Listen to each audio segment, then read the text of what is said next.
তিনিচুকীয়াত কেন্দ্ৰীয় মন্ত্ৰী সৰ্বানন্দ সোণোৱাল বৰণ স্বাস্থ্যসেৱা পৰীক্ষাৰ কাৰ্যসূচীত অংশগ্ৰহণ কৰিছে কেন্দ্ৰীয় মন্ত্ৰীগৰাকীয়ে শিক্ষাৰ্থীক জলপানী প্ৰদান কেন্দ্ৰীয় মন্ত্ৰীগৰাকীক সংগ দিছে মন্ত্ৰী অশ্বিনী ৰয় চৰকাৰে উপস্থিত সাংসদ প্ৰদান বৰুৱা বিধায়ক বলিন চেতিয়া সুৰেন ফুকন এই মুহূৰ্তত পোনপটীয়া সম্প্ৰচাৰৰ মাজলৈ আপোনালোকক লৈ গৈছে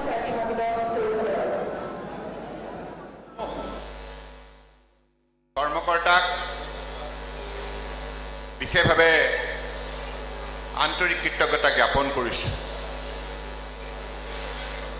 আৰু আজি এই প্ৰেক্ষাগৃহত আমাৰ দেশৰ উজ্জ্বল ভৱিষ্যত ছাত্ৰ ছাত্ৰীসকলক দেখি ময়ো উৎসাহিত হৈছোঁ একালত মই আপোনালোকৰ দৰেও ছাত্ৰ আছিলোঁ আমি বান বিধ্বস্ত অতি পিছপৰা অঞ্চলৰ জন্মলাভ কৰা ব্যক্তি হিচাপে আমি সেই সময়ত শিক্ষানুষ্ঠানৰ যিটো অৱস্থা আছিল সেই অৱস্থাৰ মাজতে আমি অধ্যয়ন কৰিবলৈ চেষ্টা চলাইছিলোঁ আৰু আমাৰ শিক্ষাগুৰুসকলে আমাক সকলো সময়তে সেই কম সা সুবিধাৰ মাজতো আমাৰ স্কুলবিলাক তেতিয়া বাঁহৰ আৰু খেৰৰ আৰু তলৰ যিটো ভেটিটো মাটিৰ গতিকে তাত গোবৰ আৰু ৰঙা মাটি দি এই ভেটিটো সদায় আমি ছাত্ৰ ছাত্ৰীসকলে পৰিষ্কাৰ কৰিব লাগে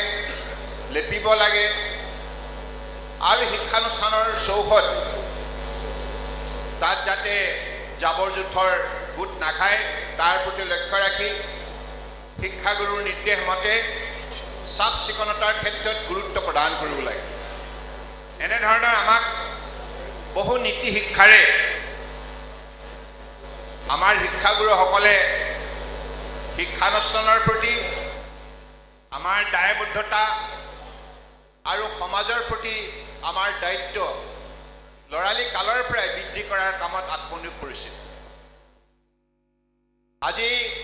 উচ্চ শিক্ষাৰ এককালীন সাহায্য যি আঁচনি মৰাণ সাহিত্য পৰিষদে হাতত লৈছে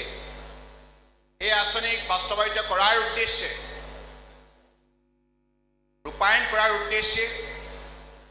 আজি ইয়াত মেধা ছাত্ৰ ছাত্ৰীসকলক আমন্ত্ৰণ জনাই তেখেতসকলক এককালীন আৰ্থিক সহযোগিতা আগবঢ়োৱাৰ পদক্ষেপ গ্ৰহণ কৰিছে আজি এই গুৰুত্বপূৰ্ণ অনুষ্ঠানত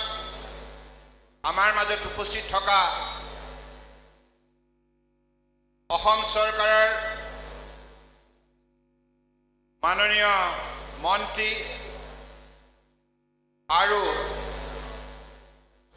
আমাৰ গোলকগঞ্জ সমষ্টিৰ জনপ্ৰিয় বিধায়ক শ্ৰদ্ধেয় অশ্বিনী ৰায় চৰকাৰ ডাঙৰীয়া লখিমপুৰ লোকসভা সমষ্টিৰ লোকপ্ৰিয় সাংসদ শ্ৰদ্ধেয় প্ৰধান বৰুৱা ডাঙৰীয়া মৰাণ সাহিত্য পৰিষদৰ মাননীয় মুখ্য কাৰ্যবাহী সদস্য অৰুণজ্যোতি মৰাণ ডাঙৰীয়া শদিয়া সমষ্টিৰ জনপ্ৰিয়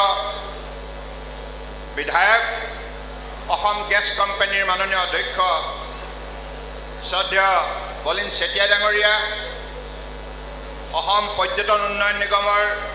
মাননীয় অধ্যক্ষ ঋতুপূৰ্ণ বৰুৱা ডাঙৰীয়া তিনিচুকীয়া জিলা পৰিষদৰ অধ্যক্ষ ভদেশ্বৰ মৰাণ ডাঙৰীয়া তিনিচুকীয়া জিলাৰ আয়ুক্ত সুমিত সতাৱান ডাঙৰীয়া তিনিচুকীয়াৰ বিশিষ্ট সমাজ সেৱক কুশকান্ত বৰা ডাঙৰীয়া তিনিচুকীয়া উন্নয়ন প্ৰাধিকৰণৰ অধ্যক্ষ কাজল গোহাঁই ডাঙৰীয়া মৰাণ সাহিত্য পৰিষদৰ অধ্যক্ষ ধৰ্মেন্দ্ৰ নেওগ ডাঙৰীয়া পৰিষদৰ উপাধ্যক্ষ তৰুণ মৰাণ মাধৱ ডাঙৰীয়া উপমুখ্য কাৰ্যবাহী সদস্য দেৱেশ্বৰ মৰাণ ডাঙৰীয়া, তিনিচুকীয়া পৌৰসভাৰ অধ্যক্ষ পুলক চেতিয়া ডাঙৰীয়া, বিশিষ্ট সমাজসেৱক ভৱেন শৰ্মা ডাঙৰীয়া, লগতে পৰিষদ আৰু জিলা বিভাগীয় বিষয়াসকল তথা আজি এই অনুষ্ঠানত উপস্থিত থকা ছাত্ৰ ছাত্ৰী আৰু শিক্ষাৰ্থীসকল, জয় জয়তী আজি সভাত উপস্থিত থকা ছাত্ৰ ছাত্ৰীসকললৈ মোৰ আন্তৰিক শুভেচ্ছা জ্ঞাপন কৰিলোঁ।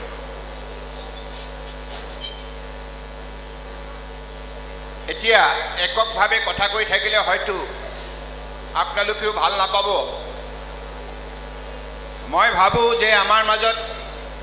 কিছু বাৰ্তালাপ কৰাৰ দৰকাৰ, হয়নে? 125 গৰাকী নহয়, 125 গৰাকী ছাত্ৰ ছাত্ৰীক উচ্চ শিক্ষাৰ বাবে মৰাণ স্বায়ত্তশাসিত পৰিষদৰ তৰফৰ পৰা আজি এককালীন 10,000 টকা নগদ তেখেতসকলক আৰ্থিক সহযোগিতা আগবঢ়োৱাৰ সিদ্ধান্ত গ্ৰহণ কৰা হৈছে। গতিকে এই সহযোগিতা লাভ কৰা মই ভাবোঁ দুগৰাকীমান এই মঞ্চলৈ অহা উচিত, কাৰণ এই অনুষ্ঠানটো আপোনালোকৰ বাবে, আমাৰ বাবে নহয়। কাৰণ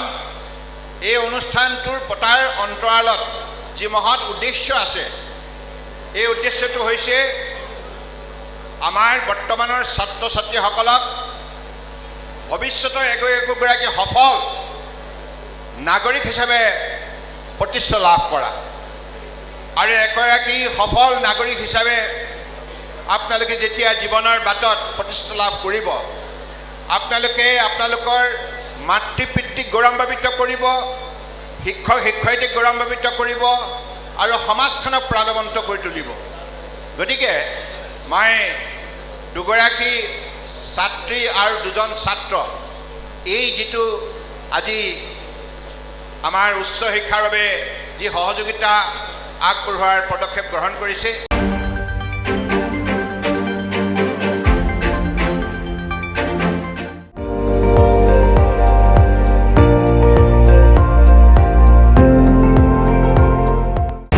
আপুনি চাই আছে ND24,